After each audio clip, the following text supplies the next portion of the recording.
I want to welcome everybody back. This is the Arts Revitalization and Healing in West Huntington panel. To introduce everybody, we've got Brandon Dennison, who is the CEO of Coalfield Development. With him is Amanda Whitlock with Coalfield Development. We have Margaret Mary Layne, who is CEO of Layne Consulting, LLC, and a member of the West Virginia Commission on the Arts. And Lauren Kemp, Executive Director with RenewAll Incorporated. With that, I'm going to kind of let Margaret Mary lead this session. And Margaret Mary, turn it over to you.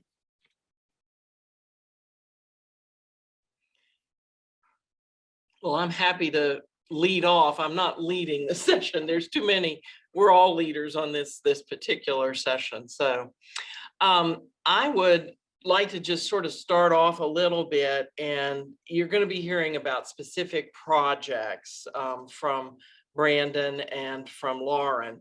But what I'd like to do is talk briefly about the importance of the big picture when you're working in this kind of a space, and how important it is to have a vision that you're working towards.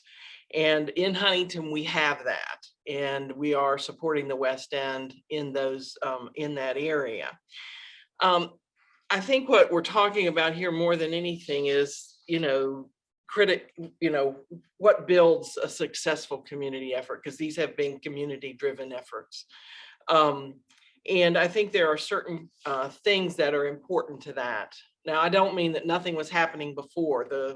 Brandon was already at Coalfield, he was leading, but we weren't the whole city was not as supporting him like we could be. The same with Lauren. She's been working down in the West End for a long time, and there's been volunteers in those areas that have been doing things forever.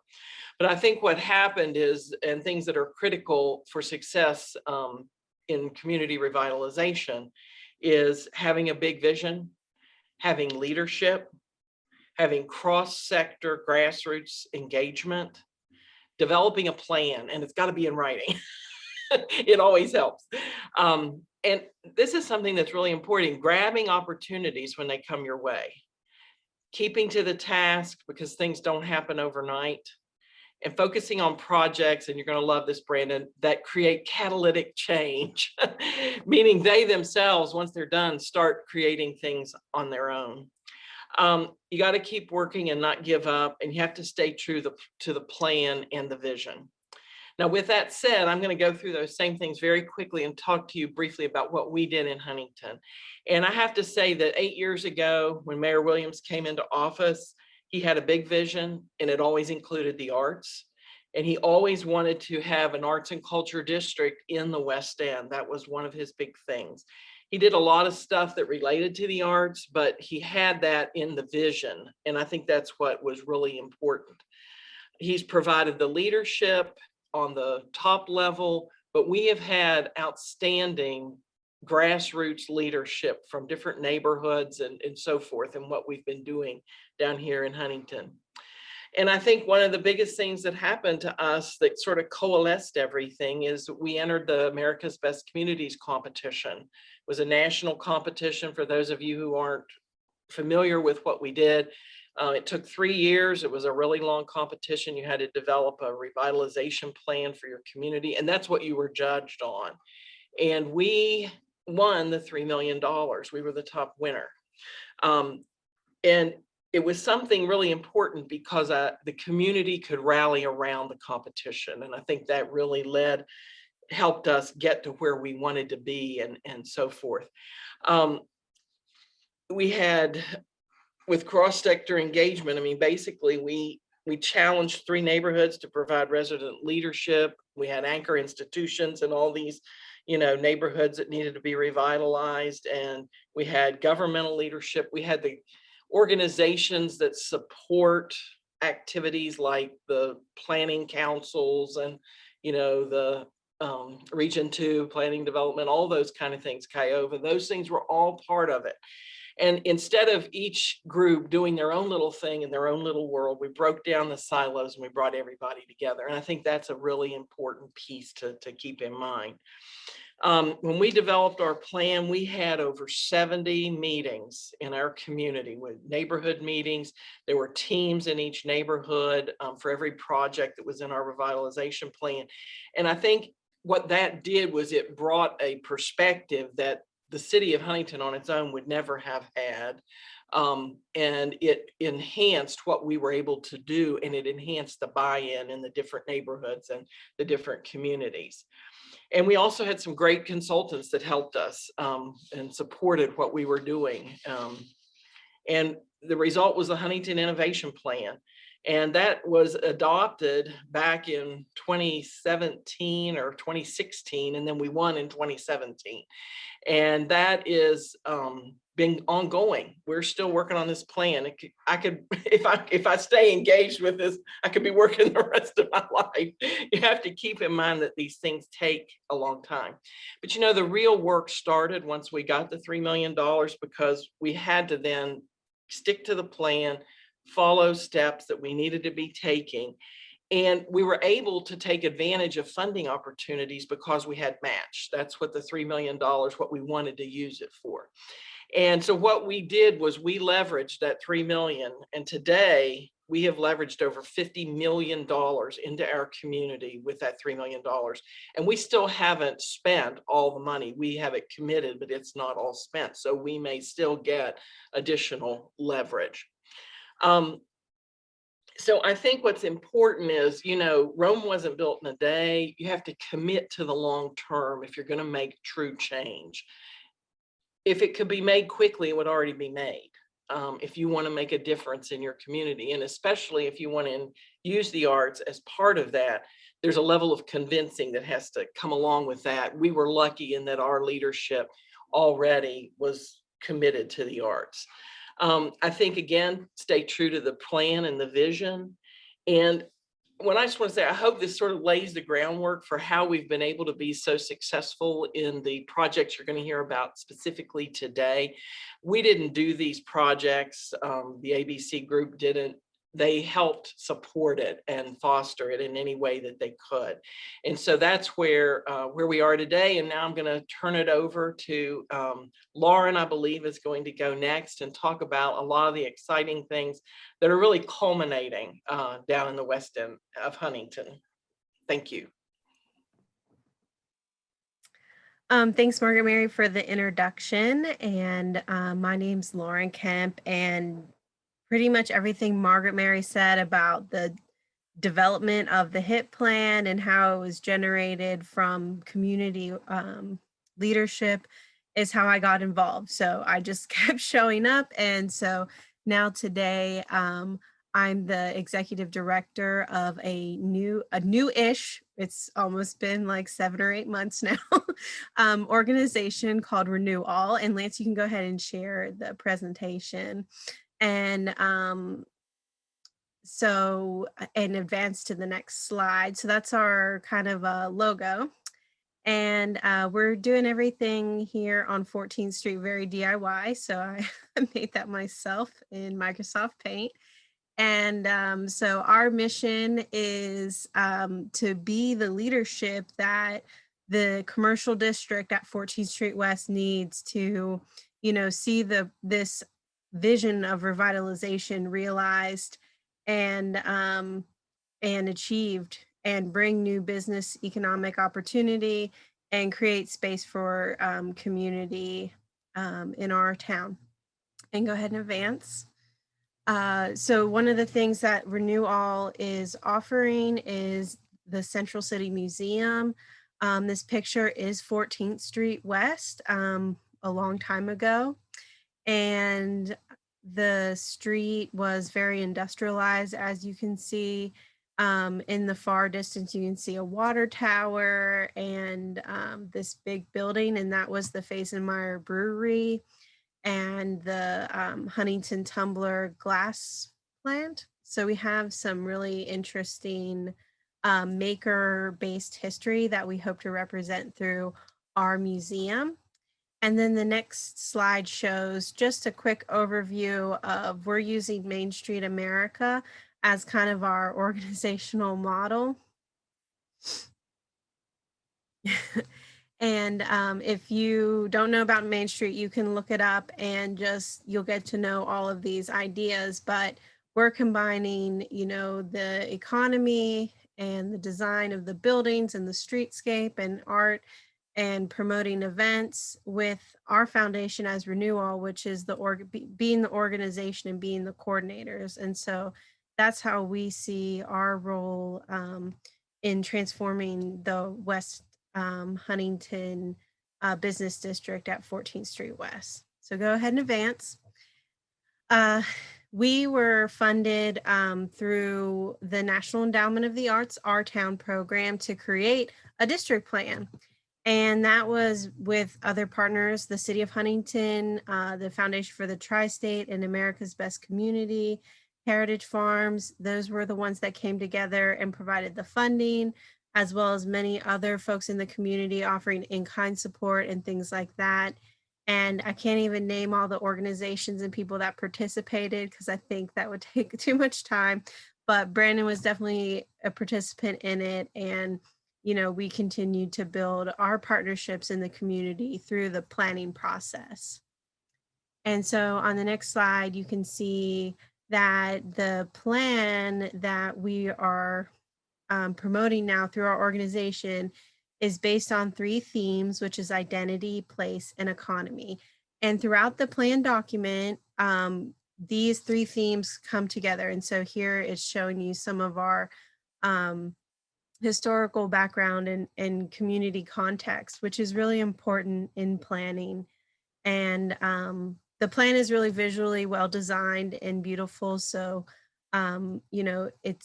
it's a great thing to review on your own time if you want to see how it was put together.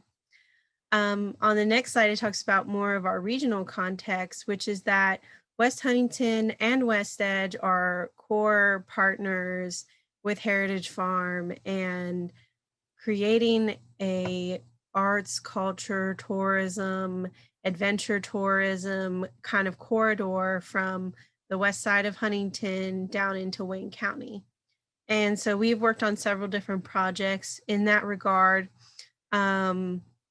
to build a corridor, like a trail sort of, so to speak. And that also includes the Museum of Art as well in those efforts. So we're trying to connect all of our attractions over on the west side of town.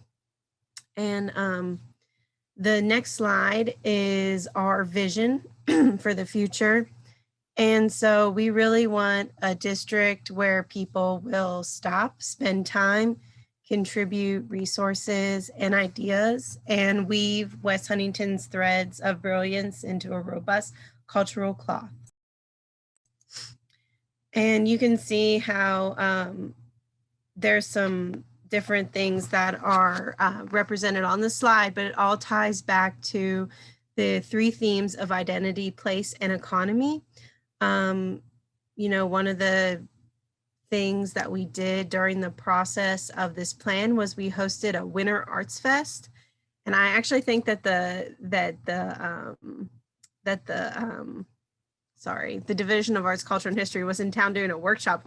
I was out there hawking my materials for this event, but it turned out to be super successful. We rented lights because one of our core problems is that the district closes at 5 p.m.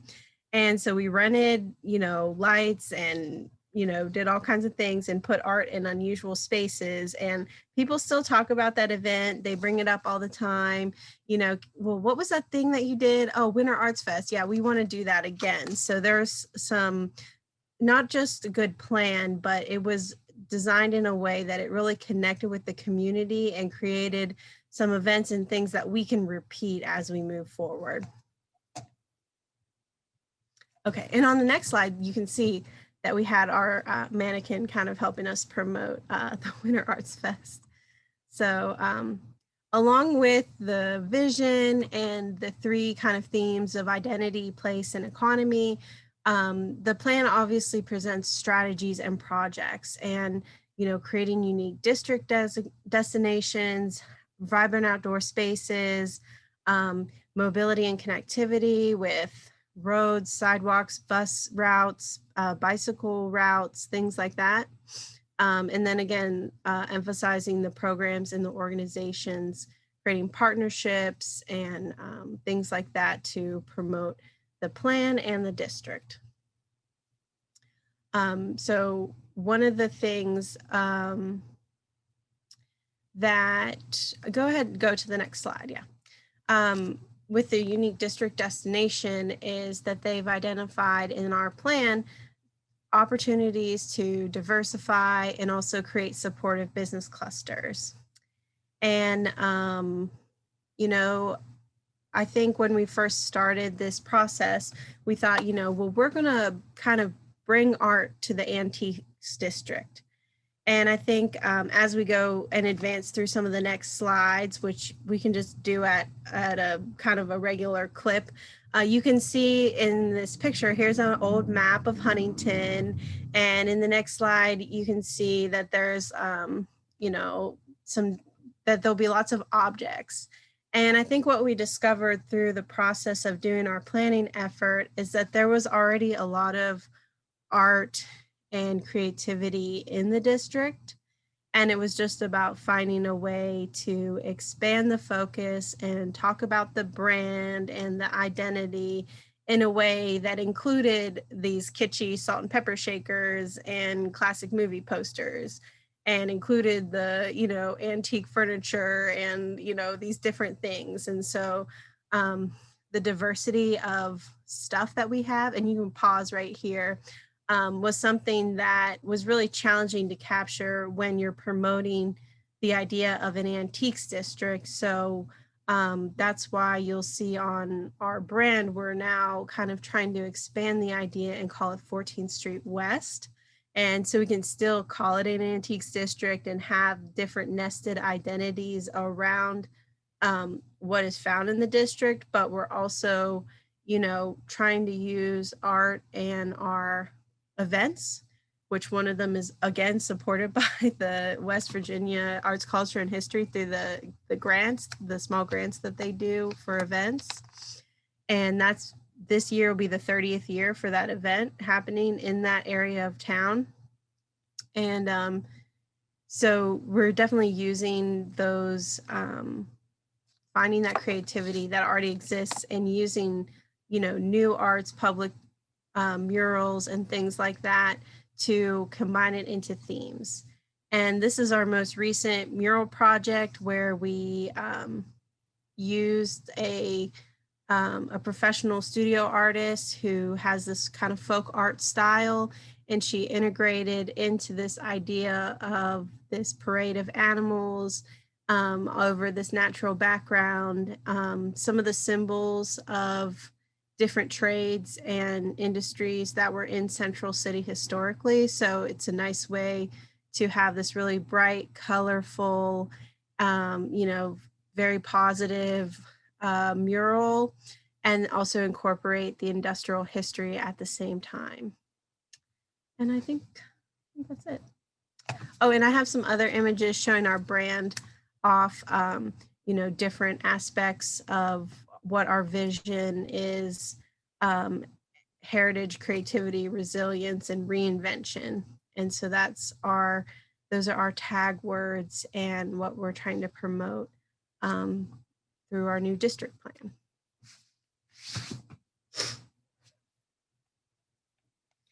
And you can download the plan at this little link if you want to see the whole thing. I'll try to post it in the chat.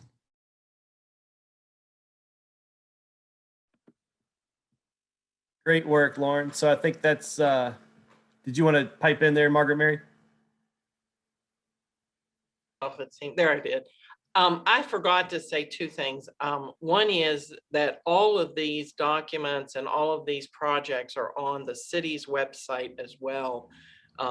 Right on the first page, it's got a link to go to all the information. And we keep an updated what's happening on each project as well. And the other thing I forgot to say is the Foundation for the Tri-State Community was actually the applicant in the competition. And they are our community foundation, and their leadership is overseeing the management of the money. And I am currently, as a consultant, working for them to help them do that. I'm sorry, I forgot to say that before. Now, Brandon, you're on. Sure thing. And do we have some Coalfield Development West Edge slides as well? So my name's Brandon Dennison. I'm the founder and CEO of Coalfield Development. Coalfield Development, this is our 10-year, 2020 was our 10-year anniversary. So we've been going a little over a decade now. And we are trying to rebuild the Appalachian economy from the ground up. We do a lot in the arts space. And we've also looked at other sectors of the economy that we think can help us rebuild Appalachia from the ground up. So we view the arts as intrinsically valuable, but also a key sector for the economic development of this state. I appreciated the commissioner's opening remarks about arts being the fuel for the economic rocket ship that we're all hoping to be on. And I think that's legit. I think that there are good job opportunities and entrepreneurship opportunities in the arts. And I'm going to talk today about some social entrepreneurship opportunities in the arts that we're having success with in the West Huntington community. So really proud to be on this team with Margaret, Mary, and Lauren, and the foundation, and so many others.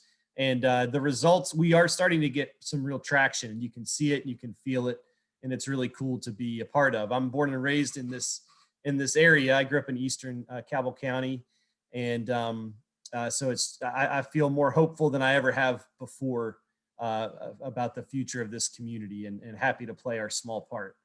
So we'll go to the next slide here.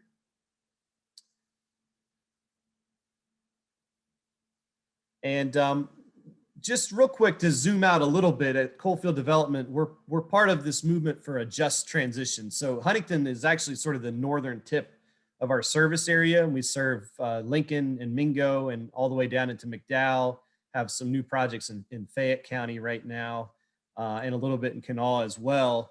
And so these are very tough economic times for the southern part of the state. We all know that. Energy markets are transitioning. And it's really important that as we transition to clean energy, that the communities who really powered this country and this world's development for so long are not forgotten, and are adequately invested in to do the rebuild that's going to be needed. And so we really believe in that. We try to be a leader in that space. Next slide. So the primary way that you can go ahead and skip yeah, that's good right there. The one back that shows all the different enterprises. That one, there we go, perfect. So the primary way that we are rebuilding the Appalachian economy from the ground up is through social enterprises. And I don't know, 10 years ago when I would do presentations, I would ask the room, has anyone ever heard of a social enterprise? And very few hands would go up. Now it's usually about half the folks in the room are familiar with the concept of social enterprise or social entrepreneurship. The idea is you're starting new businesses, and the businesses have revenue through sales and contracts. So therefore there are some grants to help the business get started, but the businesses are not entirely grant dependent. But there's a double bottom line of you want to be financially successful, but also you want to serve a social good in really clear and measurable ways. So you're really merging some of the nonprofit mission and the for-profit efficiencies. You're really merging together in a one cohesive approach to business. And with all the social and environmental issues facing our world today, for a lot of young people in particular, this is a business model that's really catching on. And I think actually the arts and social entrepreneurship fit together quite nicely. I don't know if Adam Booth, who gave a fantastic presentation this morning, I don't know if he calls himself a social entrepreneur, but I would call him very much so a social entrepreneur, and a really good one at that. So I think because the arts help people connect, help people heal, help people see themselves in the world in different ways, those are all great great material for a social enterprise that has a really strong double bottom line. Some of the businesses we've helped start or have started from scratch. We have a t-shirt company, makes shirts out of 100% recycled content. Where we helped start Solar Holler, the first solar company in the southern part of the state. We do a lot of construction. We had an agriculture company. Purposely, we're trying a lot of different approaches to see what really could work to diversify our economy here in the southern part of the state. And I'm going to focus today on two in particular because we're here with the West Huntington team, West Edge, and then our Saws Edge wood shop, which is located at West Edge. So let's go to the next slide.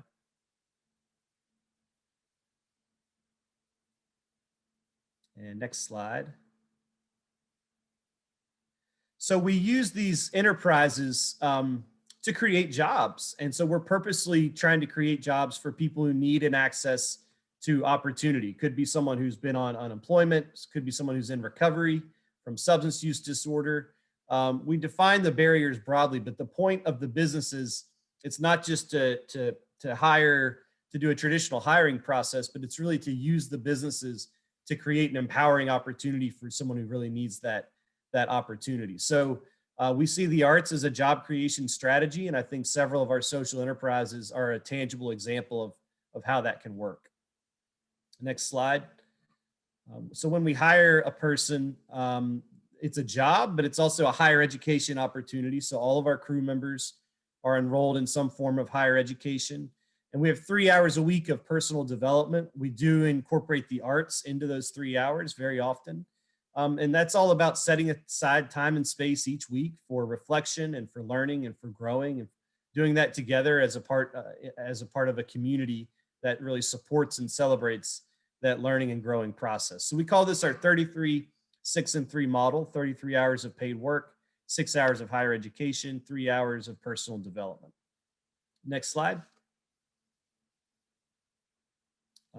So part of what our trainees and crew members are doing is revitalizing older historic buildings, often that have become vacant or dilapidated, and basing the social enterprises in the buildings that are being revitalized. So West Edge, you can see in the middle here, is our largest revitalization project. It's in the Westmoreland community of Huntington, West Virginia.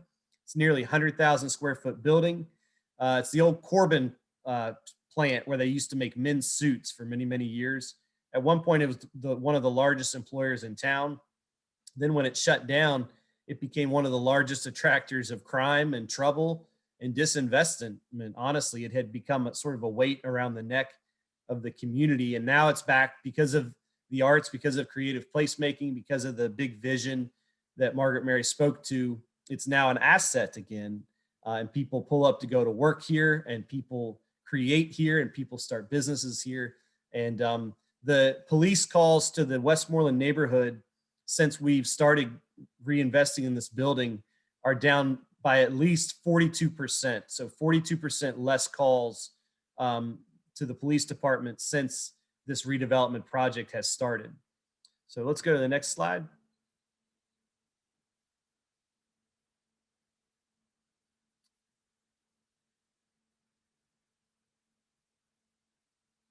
And we keep going to the next slide. So this is a before and after. You can see how grown over the building had become, dark, dusty, clearly, not being loved and taken care of. And now it's a vibrant place where people pull up to go to work. So from here on, I'm going to let our facilitators, you can just scroll the pictures to the end because these are just some befores and afters. And I'm going to ask Amanda Whitlock to come off of mute. And Amanda is a crew member. Amanda is enrolled in this 33, 6 and 3 model. And she's also a creator and an artisan through our Saws Edge wood shop, which is based at the West Edge factory. And so I just wanted to do a quick little Q&A with Amanda before we open it up for Q&A with the bigger group.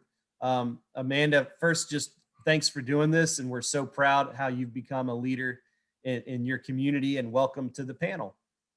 Thank you. So just introduce yourself, tell us who you are and where you are right now, what your role is with the organization. My name is Amanda Whitlock. I'm originally from South Charleston, West Virginia, and I currently live in Huntington. I'm a crew member with the Saw's Edge Wood Shop. I'm currently enrolled in my first semester at Mount West Community Technical College, actively pursuing an associate's degree in technical studies. I first heard about Coalfield during my third phase of residential treatment at Project Hope here in Huntington. And I think it was on Indeed that I found the trainee job listing. And after looking over Coalfield's website, I was just blown away at the opportunity that Coalfield was offering, and I have my heart set on it ever since. Well, we're so glad you're here because you're doing a great job. So tell folks about well, first off, tell them about Saw's Edge, sort of where you are and what products are made there, and then I'd love to hear just what's a normal day like for you. So we are in the West Edge building in Huntington, and we've got several products on our line going right now. 3 different types of desks, which are like a sit and stand up desk, a knockdown writing desk, and then a wall hanging desk. We've got plant stands going. We've got benches and table sets that are for outdoors. And a normal day in the shop, we start each morning with a toolbox talk where we all come together to review a safety topic and then assess the needs for the day. A portion of the day each week is dedicated to housekeeping in an effort to maintain our safety and our shop's efficiency. And then the remainder of our day is often devoted to working towards production goals and delivering quality products. In addition to receiving hands-on approach to job training, our managers and crew chiefs are always seeking to provide support and guidance to facilitate our growth and development. So to the point about growth and development, I mentioned the 3 and the 33, 6 and 3. That involves journal prompts, some shared experiences, some art activities. How has that piece of the program worked for you? It's been a healing process. It's interesting to sit down with my fellow crew members and be able to go over different topics and things like that. We kind of dig deep some days. And some of it's a little bit uncomfortable, but it definitely facilitates growth.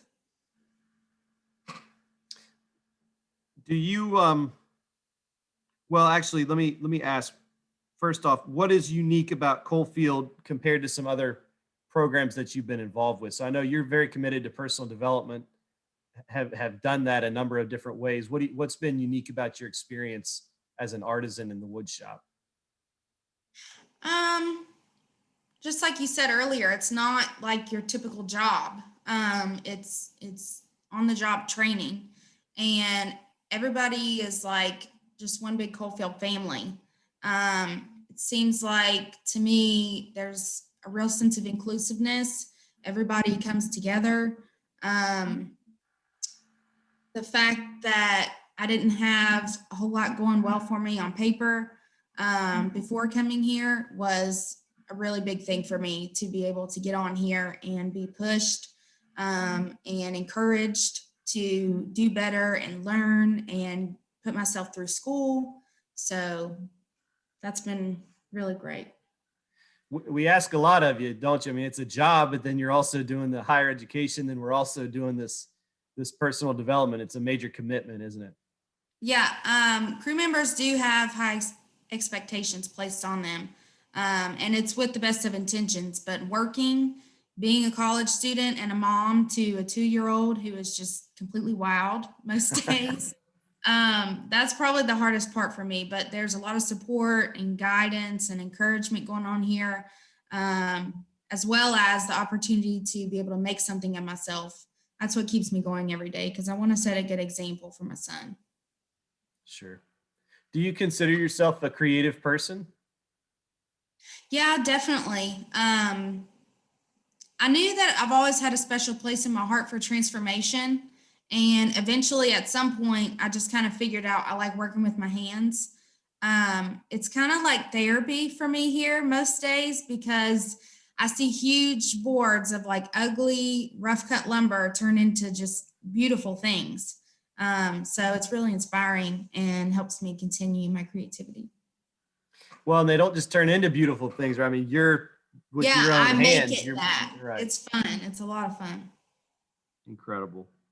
I was going to ask what's the hardest part? You spoke to this earlier, but anything more on just with the 33, 6 and 3 model, with being a full-time employee of a small business, basically, what's the hardest part of that for you? Just trying to juggle everything. It's a little exhausting sometimes, but I decided, before I started here, that this is the path that I wanted to be on, and put my whole self into it. And but like I said, there's a whole lot of support from everybody around here. I know I can ask questions or if I need anything. So you mentioned, Amanda, healing. The shop has been a place of healing and almost like therapy for you. Yeah. How do you see West Edge, your shop in West Edge and Coalfield Development, what's happening in Huntington? Do you see that sense of healing spreading throughout the community? Yeah, before I came here, I've kind of had this feeling that like just my world was so small. But being here, it's going on a year now. I feel like I'm a part of something bigger than myself. While at the same time being able to like focus on myself and given this safe space to improve and grow. Our personal development sessions have helped me to like realize my own potential. I've discovered new aspirations. Like I worked construction before elsewhere, and being able to come in here and do something different has like given me like a 180 opportunity. I've really grown a passion for what I do. And the personal development has helped me just enhance my overall quality of life. And it's a really cool experience to be able to do that alongside other people who are equal to me. It's like a one of a kind healing experience. And do you think other communities could do similar social enterprises in their neighborhoods? Yeah, absolutely. I mean, all it takes is just putting in the work. Yeah, just got to go for it. Yeah. Mm-hmm. Well, Amanda, thank you again for sharing today, and just really proud of your growth and development and your leadership and your commitment. Great job. Thank you, Brandon. Thank you, everybody.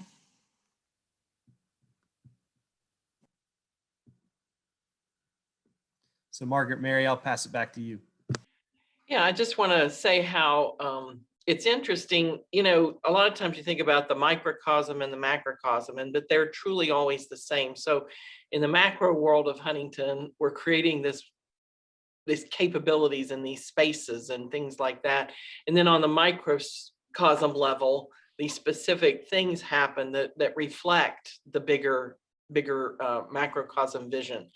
And I just think we're in a great place in Huntington with this renaissance, and the injection of the arts and creativity into all that we're doing. This is the economy of the future. We've heard lots of conversations about, the world's so different now after post-COVID and this and that, and yet without creativity, without commitment, and all these different things that bring freedom, we're not going to build the new world. We have to have those things in order to do it. And I feel like we're doing a really good job of that in Huntington with this renaissance. And, when I worked at the Huntington Museum of Art all those years, I was always using the word creativity, which before it was always just the word art, art. And then it became, art, creativity. I was trying to, get that into the lexicon of everything that we talked about. And of course, the next thing is innovation. The next word is innovation. And if you look at the economies of the future, innovation is one of the most basic, important, critical items that has to be there for us to succeed as a country and as a community. So anyway, I'm really thrilled with how things are going in Huntington. I am blessed to be a part of it. And I really appreciate the opportunity for us to talk about how in Huntington we're doing things that aren't just, the goals aren't just a single thing. It's because we broke down the silos. We all came together and we're doing a multiplicity of things that are building the new Huntington of tomorrow. I mean, a lot of it's already built. Just come down here and visit if you feel safe enough yet. So. I just wanted, oh, sorry. Go ahead, Lauren. I'm sorry. I just wanted to make one comment about innovation. And I attended last week or 2 weeks ago the RUPRI, which is some Rural Policy Institute conference about cultural wealth. And it was a really fascinating discussion of innovation and arts and culture. And one thing that I walked away with was this idea that, you know, we can keep pouring economic development dollars into small communities and small cities, but what makes it stick and what makes it, you know, more meaningful and gets people to live and invest in those communities is the culture, and it is the, activities and the cultural experiences that people can have, and it is arts and artisans and, you know, things to do. So I think that is something important to share about how, you know, we're combining arts and business development. Both Coalfield and our organization are doing those things in order to do something different in the field of economic development. I'd like to just speak briefly to this concept that's important and has driven a lot of what we're doing, is that you have to, the people on the ground are the people that know their problems the best, and they're the ones that know better how to solve them.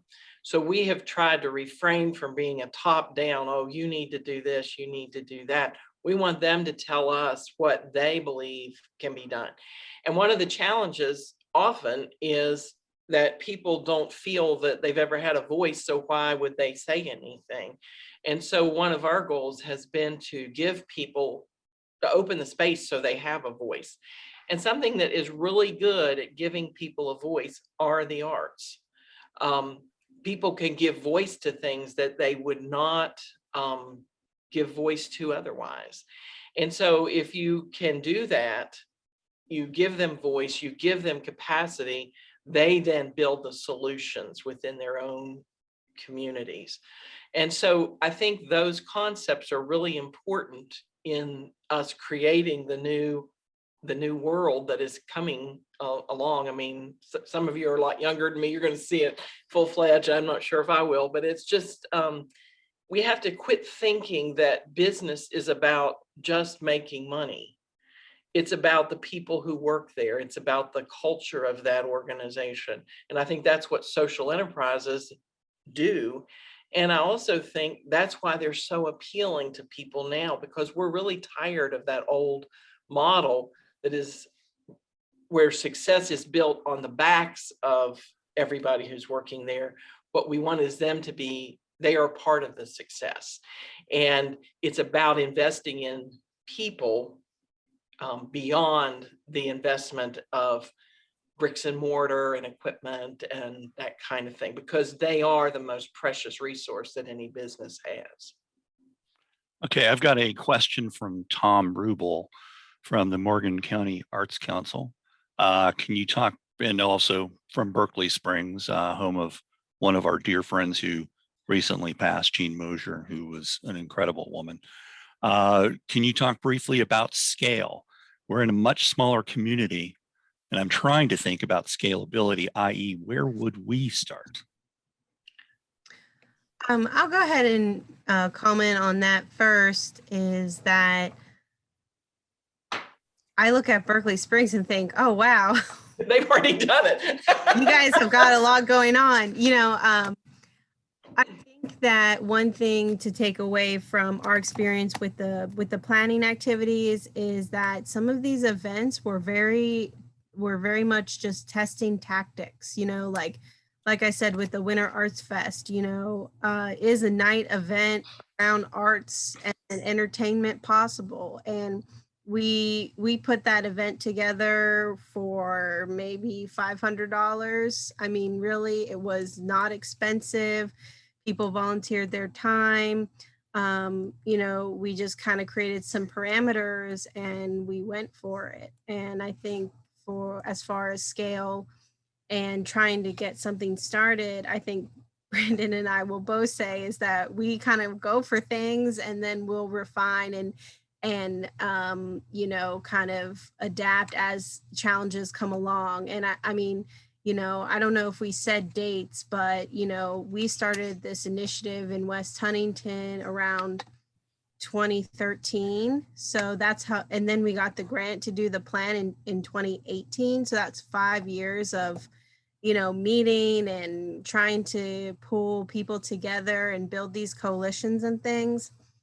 And then we started this organization in August to implement the plan. So, I mean, it takes time. And I know that Huntington definitely has a lot of resources right now, but the things that we've done to build the plan have really taken few resources as far as the activities and getting the community engaged. I think that the Marshall University Business School is really big on design thinking right now. And this is a big trend in the private sector for both big and small businesses. And the idea with design thinking, it's a collaborative process and you think really big and then you start really small. And that makes sense to me in a community development, from a community development standpoint as well. And rather than crafting a 50-page business plan, so you think big with your vision and values, then you start small and you run tests and experiments and you see what's getting traction and what isn't. And then you adapt along the way, make improvements along the way. So rather than going all in on a multi-million-dollar project at the start, I think you try a couple different tests and experiments and then be willing to adapt along the way. I think the tangibility is really important. So for a lot of our communities that might be feeling hopeless, they've had a lot of community meetings. They've seen the studies. They've seen the stats. They've heard about this program and that program. But if you can create a new social enterprise or a new arts project that is putting 2 or 3 people to work or is creating a fun opportunity for people to create, 10 or 15 people to create, or if you have an old empty building and just one corner of it is functional again and contributing something rather than being a drain on the community, it's very tangible. People can see it and feel it, and that starts to build momentum. Okay. I've got a question. I wanted to say one more thing about this because, and you also have to be prepared to be wrong because, I thought when we were planning for our arts and culture district that, we wouldn't have fine art. That was not our focus, was fine art and fine artists. We were looking at local arts and crafts, artisans.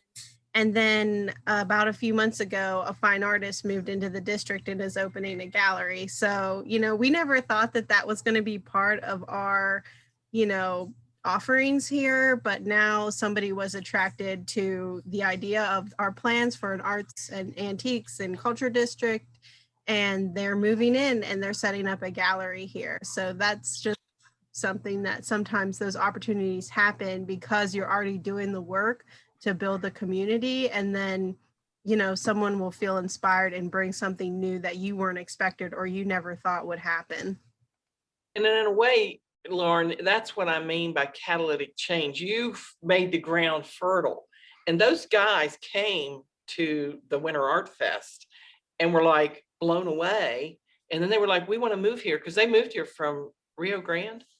Was it Rio Grande? I think someplace else in West Virginia, they moved here. And that's that catalyst that you didn't cause it to happen, but you created the ground where it could happen. And I think that's what's important to do, because nobody has a manpower to do everything. Things have to eventually organically keep going. And that's where what we're trying to do is support that. Okay. I've got a question from Russell Facemeyer. how are each of the groups addressing sustainability in terms of economics, enthusiasm, etc.?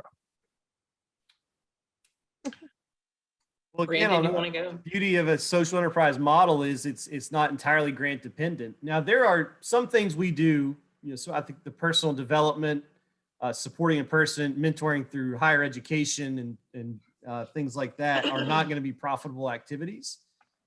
And so we do need to fundraise for some of that. But, the goal with the 33, 6, and 3 model that I mentioned is that, look, a crew member is a real employee of a real business. So their efforts need to create value for the company that creates revenue that can cover those 33 hours of wages. And then we can keep fundraising for the 6 and the 3 because of the social good that does. So I do think, it's unrealistic to say launch a new project and then you don't need any more grant funding after 1 year. Sometimes there are unreasonable expectations for sustainability, but it is important. The more revenue streams you can have that aren't entirely grants and donations, the more financially sustainable your model will be. I would also like to say, put in a word for, the kind of good that you're trying to do is fundable by people who want to be a part of it and support it. They want to give funds to support what's happening. But another piece of the sustainability, it seems to me, is within each of these 3 neighborhoods, we have these ongoing groups that were task forces that have evolved, and they're strong neighborhood people along with the anchors in the neighborhood. But something else we've done is that we now have 3 new operational structures in Huntington in these neighborhoods. In the West End, we have RenewAll, which is the Main Street program. In High Lawn, we have the High Lawn Neighborhood Alliance, which is also doing the same thing. And in Fairfield, we have the Fairfield Community Development Corporation. They're all nonprofits, but they all are looking at a multiplicity of ways to remain sustainable. And we're lucky in that we have been able to help the startup of some of these community groups through the America's Best Communities Fund. But $3 million, it sounds like a lot in some ways, but in other ways, it's not a lot. What we did that was different was the strategy of it then leveraging other funding. And that's where we get to the 50 million, which kind of blows your mind. And I think that there have to be people on the ground that are doing this work. So these nonprofit organizations that have been formed will become the sustainable center in each of the different neighborhoods. And I'll also offer some, not firsthand for me, but for the neighborhood experience of, in 1983, there was a plan to create an arts district in West Huntington, and the people who were charged with implementing that was a volunteer business and history preservation association called the Old Central City Association. And they did amazing, great things. We've got the farmers market and the gazebo and the streetscape that we have now. A lot of improvements were made in that time, but the effort wasn't sustainable because it relied on volunteers. So that was kind of where we came in with the idea of Main Street and these organizations to make it more sustainable. And with our initiative in particular, we're combining Main Street with some social enterprise activities. So we have a building and things like that, and we're operating a business out of it. So, we're still figuring it out, but we're trying to be creative in how we address the issue of sustainability. The other thing I would mention about sustainability is if you involve your anchor institutions, for example, in the West End, somebody like Heiner's Bakery that has been there forever and is a strong business. If you involve those anchor groups and other businesses as well, they have resources that individual residents don't have. And we have included anchor institutions in this whole big HIP plan from the very beginning. And in some neighborhoods, really well over millions of dollars have come in because of those anchor institutions. And so thinking, that's where when I mentioned cross-sector involvement, you need to be bringing all the resources from your community to bear on what you're trying to do. And whether they're art people or not, or whether they're into local food, I'm using examples from the West End, they live in that space. They're just as much a resident, even though they're working, it's a business, they're just as much a part of that community as the person who lives in a house or an apartment. And so engaging them brings more resources and expertise to the table. And that's what you want, is this really broad bunch of people, not just one mindset, but many mindsets that then will create the progress and the growth that you want to see, and the sustainability as well. Okay. I had a question I wanted to pose for all of you. Maybe starting with Brandon, but how are the programs helping with the opioid crisis that we have found ourselves in? How can the arts act as a healing vessel for the situation? And you've talked about how you're developing the area. How does that play into the development of the area? Yeah, so I think across our different enterprises, a little bit more than half of our crew members and trainees are people in recovery, and so I think it's a long-term effort. And so, we're not a healthcare provider. So in those first initial days of recovery, I feel like that's really a healthcare process that the healthcare professionals and recovery professionals need to handle. But then for longer term recovery, it's about creating agency and an opportunity to, not just for a person in recovery, not just to receive a service, but really to offer the skills and gifts that they have as amazing creative human beings. And so I think the arts, it's a way to enhance some of the healthcare side of this, with creating spaces where healing and reflection and creativity can flourish, and a person can really have agency to be a contributor and a creator, and not just have to feel like they're receiving something, but that actually they're giving something back and sharing their healing with the rest of the community. So I thought Amanda spoke very well to how her job as an artisan is almost like therapy, even though it's not necessarily designed that way, but that's the effect that it has. So I think the arts, more so than a lot of other sectors, can be a direct resource in this effort to overcome. It is an epidemic. I mean, even before the pandemic, we had a substance use disorder epidemic, but the creative work on the ground to overcome that is really inspiring, and we are seeing that happen, and the arts is right in the middle of the conversation. And I would add that the traditional business model does not offer, it's a barrier to success for people in recovery often, in that there isn't the door's not as open. I think Amanda used the expression, what I looked like on paper. And what the social enterprise does is look at the person, not the paper. And it kind of goes back to what I was talking about before about the arts giving voice. And I'm saying arts, by arts, I mean every creative cell in everybody, molecule in everybody's body responds to things that are different than what the traditional go apply for a job, blah, blah, blah kind of thing. And so people have this, once their creativity within themselves is engaged in some fashion, and it could be something as, it can be a wood shop, it can be anything. Once you're thinking creatively, you can flower in a way that you didn't flower maybe before, because it's tapping into an inner resource that nobody tapped into maybe before.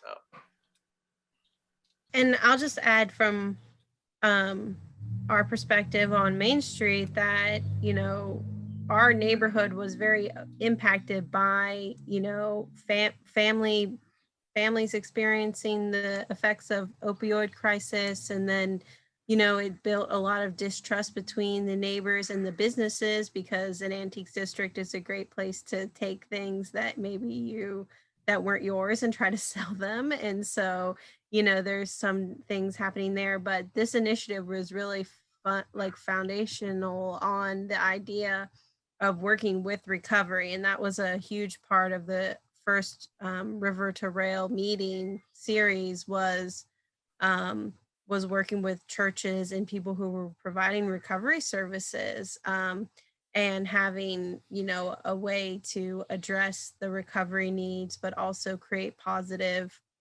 community and economic development projects.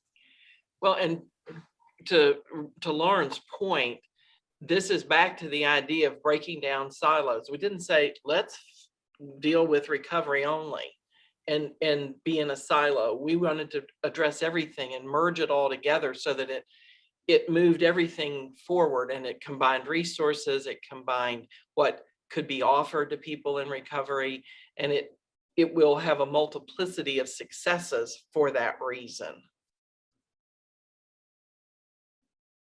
Okay. And all three of the neighborhoods that are in the HIP plan all were sort of the hot areas on the police thing for drug sales, drug crime, and then, you know, supporting people who were victims of that. Just to mention the McElroy brothers, who have done a lot to raise money for Recovery Point in Huntington via their annual holiday special that they have. In the comment section, I put in a link to the Oscar-nominated documentary by Layne McMillan Sheldon called Heroin, which takes place entirely in Huntington. If you haven't seen it, it's a really, really amazing film, and you should check it out. Is that the one with Jan Rader? Jan Rader, Judge Keller, and I forget what the other lady is. Yeah, Alicia Friedman. Okay. Do we have any other questions from anyone?